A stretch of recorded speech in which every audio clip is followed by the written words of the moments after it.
Hello student, class 6 की lecture series में आपका स्वागत है। आज की इस वीडियो में हम प्रश्नावली 2.1 शुरू करेंगे। तो देखो आज का पहला क्वेश्चन क्या दिया है। देखो इसमें दिया है 10,999 के बाद अगली 3 प्राकृतिक संख्याएं लिखिए। अब देखो इन संख्याओं को लिखने से पहले आपको ये पता होना चाहिए कि ये प्राकृतिक संख्याएं होती क्या हैं।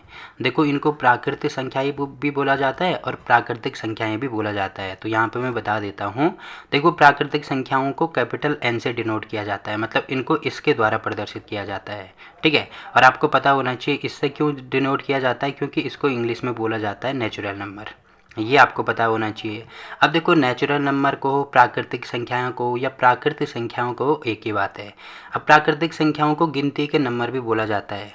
अब देखो गिनती हम कहाँ से शुरू करते हैं, गिनती 1 से शुरू करते हैं ना। जैसे ऐसे बोलते हैं ना कि जैसे मैंने बोल दिया कि ये कितने नंबर हैं, तो गिनती ऐसे करते हैं 1 2 3।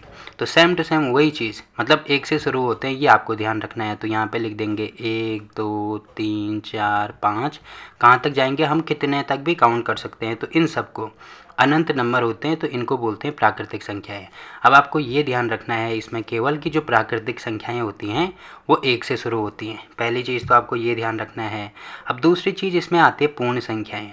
अब देखो प्राकृतिक संख्याओं में अगर मैं जीरो को भी लेके आता हूँ, जैसे प्राकृतिक संख्याएं तो 1 से शुरू होगी, 1 2 3 4 5। ठीक है, ये आपको ध्यान रखना है। अब इसमें अगर मैं जीरो भी लाता हूँ तो उसको कहते हैं पूर्ण संख्याएं। तो पूर्ण संख्याएं क्या होगी, प्राकृतिक संख्या में अगर हम जीरो को भी लेके आते हैं तो वो पूर्ण संख्याएं कहलाती हैं। और इसको किससे डिनोट करते हैं, डब्ल्यू से डिनोट किया जाता है। ठीक है, डब्ल्यू से क्यों डिनोट किया जाता है, क्योंकि इंग्लिश में जो पूर्ण संख्याएं होती हैं उसको बोला जाता है होल नंबर। ये आपको ध्यान रखना है। तो आपको प्राकृतिक संख्याओं के बारे में भी पता होना चाहिए और पूर्ण संख्याओं के बारे में भी पता होना चाहिए, जो कि मैंने आपको यहाँ पे बता दिया। ठीक है, पहली चीज़ तो ये होगी। अब देखो इसमें दिया है कि 10,999 के बाद अगली 3 प्राकृतिक संख्याएं क्या होंगी। अब देखो ये तो काफ़ी बड़ा नंबर हमें दिया है। अब जैसे छोटी संख्या हमें दी होती, जैसे मैं लिखता कि 1 के बाद अगला जो प्राकृतिक संख्या है वो क्या होगा, तो 1 के बाद तो 2 होगा ना, 2 के बाद क्या होगा, 3 होगा, वैसे ही 3 के बाद क्या होगा, 4 होगा। ठीक है, अब देखो हमें कैसे पता लगा, हमें ये ऐसे पता लगा कि जो हमारे पास एक, मैंने बोला कि 1 के बाद अगली प्राकृतिक संख्या क्या होगी, तो इसमें हमें 1 ऐड करना है। तो 1 में अगर हम 1 जोड़ेंगे तो कितना आएगा, 2 आएगा। वैसे ही 2 के बाद अगली प्राकृतिक संख्या क्या है, 3 है। कैसे पता लगा, इसमें 1 और जोड़ा। ठीक है, मतलब वैसे ही 2 में हमने 1 और जोड़ दिया, तब पता लगा हमें कि अगली प्राकृतिक संख्या 3 है। वैसे ही अगर मान लीजिए 3 है तो 3 के बाद अगली प्राकृतिक संख्या 4 है, तो कैसे पता लगा, इसमें भी हम 1 जोड़ेंगे तब हमें पता लगा। तो सेम टू सेम यहाँ पे भी करेंगे। देखो ये नंबर हमें दिया है यहाँ पे 10,999। अब इसमें हमें ये पता करना है कि अगली प्राकृतिक संख्या क्या होगी, तो इसमें हम 1 को जोड़ देंगे। अब देखो इसमें 1 जोड़ेंगे तो कितना होगा, 9 और 1 10 की 0। हासिल कितनी होगी, हासिल होगी 1। अब देखो यहाँ पे कुछ नहीं है तो यहाँ पे 0 मानते हैं ना। जैसे यहाँ पे कुछ नहीं है, यहाँ पे कुछ नहीं है, यहाँ पे कुछ नहीं है, यहाँ पे कुछ नहीं है, तो जहाँ पे कुछ नहीं होता है वहाँ पे 0 मानते हैं। तो 9 + 0 9 होगा, और साथ में 1 हासिल है, तो 9 और 1 10 की, ये भी हो जाएगा 0। ठीक है, ये 9 है, 1 हासिल, तो ये भी 10 का 0। फिर यहाँ पे आपको दिख रहा होगा 0 है। अब 0 यहाँ पे है, 1 हासिल है, तो यहाँ पे हो जाएगा अब 1। ठीक है, लास्ट में 1 + 0, तो यहाँ पे हो जाएगा 1। बाकी जोड़ना तो आपको आता ही होगा ना, तो जैसे जोड़ते हैं ना तो सेम टू सेम वैसे ही हमें करना है। तो ठीक है, पहली 10,999 के बाद पहली प्राकृतिक संख्या मुझे मिली, प्राकृतिक संख्या मिली मुझे 11,000। ठीक है, अब देखो हमने क्या निकालने के बाद अगली 3 प्राकृतिक संख्याएं निकालनी है। तो पहली संख्या ये मिली, उसके बाद अगली क्या होगी, इसमें भी 1 को जोड़ेंगे। तो यहाँ पे देखो अगर मैं 1 जोड़ता हूँ तो 0 + 1 कितना होगा, 1 होगा। फिर यहाँ पे होगा 0, यहाँ पे भी 0, यहाँ पे भी 1 और यहाँ पे भी 1। तो दूसरी प्राकृतिक संख्या ये होगी। अब 3 तक निकालना है तो तीसरी प्राकृतिक संख्या निकालनी है, तो इसमें 1 और जोड़ेंगे। जैसे हम यहाँ पे जोड़ रहे थे ना, तो सेम टू सेम वही चीज़ यहाँ पे जोड़ेंगे। तो यहाँ पे देखो 1 और 1 कितना हो जाएगा, 2। फिर यहाँ पे 0, यहाँ पे 0, यहाँ पे 1 और यहाँ पे 1। तो इसका मतलब ये है कि 10,999 के बाद देखो अगली प्राकृतिक संख्या क्या होगी। यहाँ पे उत्तर आप यहाँ से लिखना। ठीक है, पहले प्रश्न संख्या पहले का उत्तर यहाँ से होगा। देखो ये सारी चीज़ें तो मैं आपको समझाने के लिए बोल रहा हूँ। तो यहाँ से शुरू होगा, तो यहाँ पे लिखेंगे हम 11,000। पहली संख्या होगी 11,000। ठीक है, मतलब 11 के आगे 3 0। अगली प्राकृतिक संख्या होगी 11,001। ठीक है, और अगली प्राकृतिक संख्या होगी 11,002। तो आपको पता चल गया ना कि क्या करना है इसमें। अगर मुझे लगातार आने वाले 3 नंबर निकालने हैं तो इनमें एक एक ऐड करना है। तो पहले का आंसर हो गया, ठीक है। अब देखो अगला क्वेश्चन क्या दिया है, यहाँ पे दिया है 10,001 से ठीक पहले आने वाली 3 पूर्ण संख्याएं निकालनी है। अब देखो पूर्ण संख्याएं भी अभी मैंने आपको बोला ना, पूर्ण संख्याएं क्या होती हैं, जो 0 से शुरू होती हैं। तो ये भी नंबर ऐसे ही हैं 1 2 3 4 5। तो यहाँ पे देखो अगर अगली 3 संख्याएं निकालनी है तो सेम टू सेम वही चीज़ करेंगे ना, कि यहाँ पे भी 1 जोड़ेंगे, यहाँ पे भी 1, यहाँ पे भी 1। तो सेम टू सेम देखो पहली संख्या हमें यहाँ पे दी है, इसको मैं यहाँ पे आपको बता देता हूँ। पहली संख्या हमें यहाँ पे दी है 10,001। तो इससे आगे आने वाली अगली संख्या क्या होगी, ये होगी 10,002, ठीक है। ये तो हमने ऐसे नॉर्मली निकाला है। बाकी अगर जोड़ के निकालना है तो यहाँ पे 1 जोड़ेंगे तो ये हो जाएगा 1 और 1, यहाँ पे होगा 2, फिर 3 0 और यहाँ पे होगा 1। तो पहली संख्या हमने ये निकाल दी। अगली संख्या निकालनी है तो इसमें भी 1 और जोड़ दो, तो ये हो जाएगा 3 1 2 3 और 1, ठीक है। फिर अगली संख्या निकालनी है तो इसमें भी 1 और जोड़ेंगे तो यहाँ पे हो जाएगा 4, फिर 1 2 3 0 और फिर यहाँ पे हो जाएगा 1। तो इसके बाद मतलब 10,001 के बाद आने वाली 3 प्राकृतिक या 3 पूर्ण संख्याएं हमने निकाल दी। पहली ये है, दूसरी ये है, तीसरी ये है। तो यहाँ पे इन तीनों को देखो, दूसरे क्वेश्चन का आंसर मैं यहाँ पे लिख रहा हूँ। पहली संख्या होगी हमारे पास 10,002, ठीक है। दूसरी संख्या होगी हमारे पास 10,003, ठीक है। और तीसरी संख्या होगी हमारे पास 10,004, ठीक है। तो आपको दिख रहा होगा यहाँ पे दूसरे प्रश्न का भी हमने यहाँ पे उत्तर लिख दिया, ठीक है। तो ये वाला क्वेश्चन भी हो गया।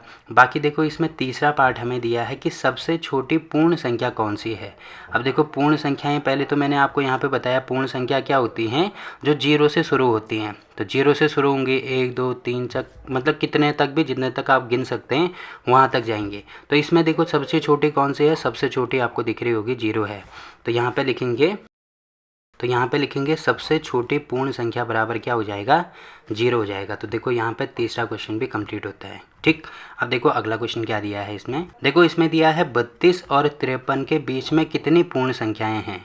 तो पूर्ण संख्याओं की बात हो रही है, तो इनके बीच में कितनी है। देखो एक तरीका तो ये है कि 32 और 53, इनके बीच में जितनी भी पूर्ण संख्याएं आएंगी पहले उनको लिख दो और उसके बाद हमारा उत्तर आ जाएगा, ठीक है। मतलब 32 इसके बीच में बोला है ना, देखो अगर बीच में बोला है तो ये स्टार्टिंग के ये वाला और ये वाला नहीं आएगा, बाकी सारे आएंगे, ठीक है।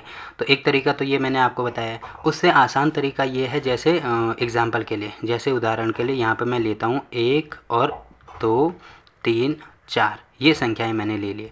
अब मुझे अगर ये बोलना है कि 1 और 4 के बीच में, 1 और 4 के बीच में कितनी संख्याएं हैं, तो देखो कितनी हैं, 1 और 2 हैं।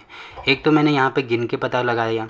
दूसरा तरीका ये है कि इसमें से बड़ी संख्या में से छोटी संख्या को घटा दो। तो देखो 4 में से 1 घटाएंगे तो कितना आएगा, यहाँ पे 3 आएगा। तो 3 आ रहा है और उसमें से भी 1 कम करेंगे। ये जो 3 आया उसमें से भी 1 कम करो तो यहाँ पे कितना हो जाएगा, 2 हो जाएगा। देखो यहाँ से भी 2 आ रहा है और यहाँ से भी 2 आया। अब देखो यहाँ पे 1 कम क्यों करते हैं, क्योंकि जब हम यहाँ पे इस संख्या में से इस संख्या को घटाते हैं ना, तो इसमें से इन दोनों संख्याओं में से भी एक संख्या यहाँ पे जुड़ जाती है। मतलब यहाँ पे ऐसे है कि 4 में से 1 माइनस करेंगे तो 3 आया। तो इसमें से या तो ये ऐड हुए होगी या ये ऐड हुई होगी। अब देखो मुझे ये दोनों नहीं चाहिए ना, तो अगर ये दोनों नहीं चाहिए तो क्या करेंगे हम, यहाँ पे एक बार ये चीज़ आई है तो यहाँ पे 1 माइनस कर देंगे। जैसे यहाँ पे कहीं पे लिखा है 1 2 3 4 5 है। अब हमें ये निकालना है कि 1 और 6 के बीच में कितनी प्राकृतिक संख्याएं हैं। तो कितनी हैं, इसमें से ये माइनस कर दो। तो 6 माइनस 1 करेंगे तो ये हो जाएगा यहाँ पे 5, ठीक है। अब इसमें से भी 1 कम कर दो, तो 1 कम करेंगे तो यहाँ पे हो जाएगा 4। तो देखो कितनी है, 1 2 3 4, 4 ही है ना, तो 4 हमने निकाल दी। सेम टू सेम यहाँ पे भी करेंगे। तो यहाँ पे देखो कि कौन कौन सी संख्याएं हैं, 53 है और 32 है। तो कितनी होंगी इसके बीच में, एक तो काम कर दो, यहाँ पे इनको माइनस कर दो, घटा दो। तो देखो घटा के कितना आ रहा है, 3 में से 2। देखो घटाते ऐसे हैं जैसे आपको छोटी कक्षाओं से पढ़ा होगा, इसमें से ये घटाते हैं तो यहाँ पे हो जाएगा 1, फिर 5 में से 3 घटाते हैं, यहाँ पे हो जाएगा 2।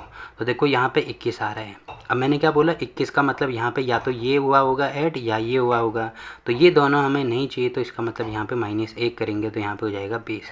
तो इसका मतलब ये है कि 32 और 53 के बीच में कितनी पूर्ण संख्याएं हैं, 20 पूर्ण संख्याएं हैं। तो यहाँ पे लिखेंगे 32 और 53 के बीच में 20 पूर्ण संख्याएं हैं। तो देखो यहाँ पे क्वेश्चन नंबर 4 भी कंप्लीट होता है। अब देखो अगला क्वेश्चन क्या दिया है इसमें। देखो इसमें दिया है निम्न के परवर्ती लिखिए। परवर्ती का मतलब देखो 2 चीज़ें होती हैं, एक होती है परवर्ती, एक होती है पूर्ववर्ती। तो यहाँ पे मैं बता देता हूँ, देखो नाम कैसे याद रखेंगे। पूर्व का मतलब आपको पता ही होगा ना, पूर्व का मतलब होता है पहले। पूर्व का मतलब क्या होता है, पहले। तो इसका मतलब क्या है, जैसे कहीं पे मैंने कोई नंबर लिख दिया 2, तो 2 से पहले क्या आता है, 2 से पहले 1 आता है, ठीक है, 2 से पहले 1 आता है। वैसे ही परिवर्ती का मतलब क्या है कि 2 के बाद कौन सा नंबर आता है, देखो 2 के बाद 3 आता है। तो अगर मुझे 2 के बाद 2 का पूर्ववर्ती निकालना है, पूर्ववर्ती का मतलब 2 से पहले कौन सा नंबर आएगा, तो 2 से पहले 1 आता है, तो 2 का पूर्ववर्ती हो जाएगा 1। और 2 का परवर्ती निकालना है, देखो पर का मतलब होता है बाद, ये आपको ध्यान रखना है। देखो अगर आपको ये समझ में नहीं आता तो ये याद रखना, पूर्व का मतलब होता है पहले। तो ये तो हमें पता चल गया ना, पूर्व मतलब पहले, जो पहले वाली, इससे पहले वाला जो नंबर आएगा। अब परवर्ती क्या होगा, परवर्ती ये पहले हो गया तो ये बाद वाला हो जाएगा। ऐसे आपको इनको याद रखना है, ठीक है। तो 2 के बाद देखो क्या आता है, 3 आता है। अब देखो इनको निकालेंगे कैसे, यहाँ पे तो छोटे नंबर थे तो हमें पता लग गया। अब जैसे इतना बड़ा नंबर दिया है तो इसमें कैसे निकालेंगे हम, तो देखो यहाँ पे 2 है। अगर 2 का हमें क्या निकालना है, पूर्ववर्ती निकालना है, मतलब 2 से पहले कौन सा नंबर आएगा ये निकालना है। तो इसमें 1 घटा दो, इसमें 1 घटा दिया तो 2 में से 1 माइनस करेंगे तो यहाँ पे आ जाएगा 1। तो देखो यहाँ से भी 1 आ रहा है, यहाँ से भी 1 आ रहा है। तो यहाँ पे हमें एक चीज़ पता लगी कि अगर मुझे पूर्ववर्ती संख्या निकालनी है तो मुझे एक क्या करना पड़ता है, 1 घटाना पड़ता है उस संख्या में से। पहली चीज़ तो ये होगी। दूसरी चीज़, अगर 2 का मुझे परवर्ती निकालना है तो देखो 2 का परवर्ती मतलब 2 में 1 प्लस कर दो, तो 1 प्लस करेंगे तो यहाँ पे कितना आएगा, 3। तो देखो यहाँ पे भी 3 आ रहा है, यहाँ पे भी 3 आ रहा है। तो यहाँ पे मुझे दूसरी चीज़ पता लगी। दूसरी चीज़ क्या पता लगी कि अगर मुझे परवर्ती संख्या निकालनी है तो हम क्या करते हैं, 1 जोड़ देते हैं। देखो परवर्ती संख्या निकालनी है तो 1 जोड़ देंगे और पूर्ववर्ती संख्या निकालनी है तो 1 घटा देंगे। अब जैसे इसमें 5वें का ए पार्ट हमें दिया है कि ये संख्या दी है, इसका हमें क्या निकालना है, परवर्ती मतलब इसके बाद कौन सा नंबर आएगा ये निकालना है। तो यहाँ पे पहले संख्या लिख दो, 2 4 4 0 7 0 1। अब क्योंकि परवर्ती संख्या निकालनी है तो इसमें क्या ऐड कर देंगे, 1 ऐड कर देंगे, एक जोड़ देंगे यहाँ पे। तो ठीक है, यहाँ पे 1 जोड़ दो तो यहाँ पे हो जाएगा 1 और इसके बाद इनको जोड़ देंगे। अब जोड़ के देखो कितना आ रहा है, 1 और 1 कितना होगा, 2। बाकी सारे नंबर ऐसे ही आएंगे ना, क्योंकि यहाँ पे जहाँ पे कुछ नहीं होता है तो वहाँ पे हम 0 मानते हैं। तो यहाँ पे सब में 0 0 मान सकते हैं। तो ये हो जाएगा 0, ये हो जाएगा 7, ये हो जाएगा 0, ये हो जाएगा 4, ये हो जाएगा 4 और ये हो जाएगा 2। तो यहाँ पे लिखेंगे इस संख्या की परवर्ती संख्या ये वाली हो जाएगी। तो यहाँ पे मैं लिख देता हूँ परवर्ती संख्या, ठीक है। तो ये हो जाएगी परवर्ती संख्या इसके बराबर। तो ये वाला हमारा आंसर आ गया। वैसे दूसरा पार्ट, बी पार्ट इसमें हमें दिया है, देखो क्या दिया है, यहाँ पे 100 199 ये संख्या दी है। अब इसका भी परवर्ती संख्या निकालनी है तो इसमें भी क्या जोड़ेंगे, 1 जोड़ देंगे हम, ठीक है। तो 1 जोड़ दो कितना हो जाएगा, यहाँ पे देखो 9 और 1 10 की यहाँ पे हो जाएगा 0, हासिल होगी 1, फिर 9 ये है, 1 ये है, 9 और 1 10 की 0, फिर हासिल 1, यहाँ पे होगा 1 और 1 ये हो जाएगा 2। अब देखो हासिल नहीं होगी तो यहाँ पे 0, यहाँ पे भी 0, यहाँ पे भी 1। तो ये इसकी संख्या हो जाएगी परवर्ती संख्या। तो यहाँ पे भी लिख देना हम, आप भी लिख देना यहाँ पे परवर्ती संख्या, ठीक है। तो ये वाला क्वेश्चन भी हो गया। बाकी अगर मुझे ये वाला क्वेश्चन निकालना है तो यहाँ पे मैं बता देता हूँ। देखो संख्या है हमारे पास 10 के आगे कितने 9, 1 2 3 4 5 9, तो 1 2 3 4 5 9, ठीक है। अब देखो परवर्ती संख्या निकालनी है तो इसमें भी हम 1 जोड़ देंगे। तो 1 जोड़ के देख लो, 9 और 1 कितना आ रहा है, 10 की 0, फिर 1 हासिल होगी, 9 और 1 10 की 0, फिर 1 हासिल, फिर यहाँ पे होगा 9 और 1 10 की 0, 1 हासिल, 9 और 1 10 की 0, 1 हासिल, 9 और 1 10 की 0, 1 हासिल। अब देखो यहाँ पे 0 है तो 0 और 1, 1 हासिल होगी तो यहाँ पे होगा 1 और यहाँ पे भी होगा 1। तो ये वाली संख्या आ रही है, ठीक है। तो ये हो जाएगी हमारी इसकी परवर्ती संख्या। बाकी ये जो लास्ट वाला प्रश्न है ये आपके लिए होमवर्क है, इसको आप खुद ही सॉल्व करके बताएंगे और इसमें आप कमेंट करके बताएंगे कि कितना आंसर आ रहा है, ठीक है। ये वाला आप करना, क्या करना है, इसमें केवल 1 जोड़ना है। तो जोड़ के आप देख लेना कितना आंसर आ रहा है। देखो यहाँ पे क्वेश्चन नंबर 5 भी हो गया। अब हमें क्वेश्चन नंबर 6 निकालना है। देखो अब हमें पूर्ववर्ती संख्या निकालनी है तो यहाँ पे मैं बता देता हूँ। देखो पूर्व का मतलब मैंने क्या बोला था, इसमें हम क्या करेंगे, 1 घटा देंगे, ठीक है। परवर्ती में जैसे हम 1 जोड़ रहे थे ना, तो पूर्ववर्ती में 1 घटा देंगे। जैसे यहाँ पे पहली संख्या है, ए है हमारे पास 94, अब इसमें से 1 घटाना है तो ठीक है 1 माइनस कर देंगे। अब यहाँ पे 1 घटाएंगे तो देखो 4 में से 1 गया, यहाँ पे हो जाएगा 3। फिर यहाँ पे 9 है, यहाँ पे कुछ नहीं है तो 0 मानते हैं ना, तो 9 में से 0 गया, यहाँ पे होगा 9। तो इसकी 94 की परवर्ती, ये पूर्ववर्ती संख्या आ जाएगी 93। तो यहाँ पे लिख देना, यहाँ पे लिख देना पूर्ववर्ती संख्या, ठीक है, ये वाला भी हो गया। अब देखो दूसरा पार्ट मैं आपको यहाँ पे बता देता हूँ। एक के आगे 1 2 3 4 जीरो है ना, तो 1 2 3 4 जीरो, ठीक है। अब क्योंकि इसकी भी पूर्ववर्ती संख्या निकालनी है तो इसमें भी 1 घटा दो। अब आपको दिख रहा होगा यहाँ पे, देखो यहाँ पे छोटी संख्या है, नीचे बड़ी संख्या है, तो जब तक ऊपर बड़ी संख्या नहीं आ जाती तब तक हम घटा तो नहीं सकते हैं। तो क्या करेंगे, यहाँ से हासिल लेंगे। देखो यहाँ से हासिल, यहाँ पे कुछ नहीं है, जीरो है, तो यहाँ से हासिल ले नहीं सकते। यहाँ पे जाएंगे, यहाँ से भी हासिल नहीं ले सकते। यहाँ पे जाएंगे, यहाँ से भी नहीं ले सकते क्योंकि सब में जीरो है। तो यहाँ से मुझे हासिल लेनी पड़ेगी। तो यहाँ से मैंने 1 हासिल ले ली। अब देखो ये जीरो पहले ही से था तो यहाँ पे हो गया 10। अब ये संख्या कितनी हो गई, ये हमारी जीरो होगी। अब यहाँ पे देखो 10 हो गया। अब 10 से 1 हासिल लेंगे तो यहाँ पे हो जाएगा 10। अब देखो ये 1 हासिल गाई तो यहाँ पे 9 बचा, ठीक है। यहाँ पे 10 हो गया, 1 हासिल यहाँ से भी लेंगे तो ये 9 बचा। यहाँ पे भी 10 होगा तो यहाँ से भी 1 हासिल लेंगे, यहाँ पे भी 9 बचा। अब यहाँ पे हासिल आएगी तो ये हो जाएगा 10। अब 10 ये है, 1 ये है, तो देखो ऊपर बड़ी संख्या आ गई ना, तो अब हम इसको घटा सकते हैं। तो 10 में से 1 माइनस करेंगे तो यहाँ पे हो जाएगा 9। अब देखो यहाँ पे बाकी में कुछ नहीं है तो 0 0 मान लो। अब देखो यहाँ पे 9 बच रहा था ना, तो 9 में से 0 गया, यहाँ पे होगा 9, फिर 9 में से 0 गया, यहाँ पे होगा 9, 9 में से 0 गया, यहाँ पे होगा 9, और यहाँ पे कुछ नहीं था तो यहाँ पे 0 ही होगा। मतलब ये वाली संख्या हो जाएगी हमारी क्या, पूर्ववर्ती संख्या। तो ये हमने यहाँ पे इसका भी उत्तर निकाल दिया, ठीक है। अब देखो ये ऊपर वाली चीज़ें मैंने आपको समझाने के लिए बोली थी, तो ऊपर वाली चीज़ें नहीं लिखेंगे आप, ये लिख देना यहाँ पे, ठीक है। तो दूसरा पार्ट भी हो गया। वैसे ही तीसरा पार्ट मैं आपको यहाँ पे बता देता हूँ। देखो यहाँ पे है 10, उसके बाद कितने नंबर, 1 2 3 4 5 9, तो यहाँ पे 1 2 3 4 5 9, ठीक है। अब इसमें भी हमें 1 घटाना है तो यहाँ पे 1 कम कर देंगे। तो आपको दिख रहा होगा यहाँ पे देखो बड़ी संख्या है तो 9 में से 1 माइनस करेंगे, यहाँ पे हो जाएगा 8। फिर यहाँ पे कुछ नहीं है तो 9 9 9 9 और 0 1, तो ये वाली संख्या हमारी इसकी उत्तर हो जाएगी। तो यहाँ पे लिखना भी होगा आपको पूर्ववर्ती संख्या, आप पूरा लिख देना इसको, ठीक।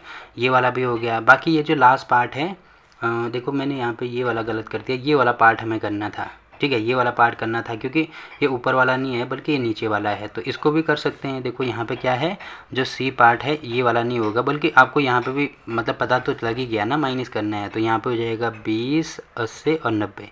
अब इसमें से भी 1 घटाएंगे तो आपको दिख रहा होगा यहाँ पे, देखो यहाँ पे छोटी संख्या है, यहाँ पे बड़ी संख्या है, तो यहाँ से भी हासिल लेंगे, 10 में से 1 या 9। अब 1 हासिल ली तो यहाँ पे बचा 8, फिर यहाँ पे भी 8, फिर 0 8, यहाँ पे 0, यहाँ पे 2, तो ये इसकी पूर्ववर्ती संख्या हो जाएगी, ठीक। तो देखो इसका सी पार्ट भी हो गया। बाकी ये जो लास्ट पार्ट है ये आपके लिए होमवर्क है, और इसमें भी आप कमेंट करके बताएंगे कि इसका कितना आंसर आ रहा है। जैसे कौन सा क्वेश्चन है, कौन सा प्रश्न संख्या है, ये प्रश्न संख्या 6 है ना, तो यहाँ पे लिख देना क्वेश्चन नंबर 6, और उसका डी पार्ट है तो डी पार्ट लिख देना और उसके बाद आंसर लिख देना, ठीक है। तो देखो यहाँ पे ये वाला क्वेश्चन भी कंप्लीट हो गया।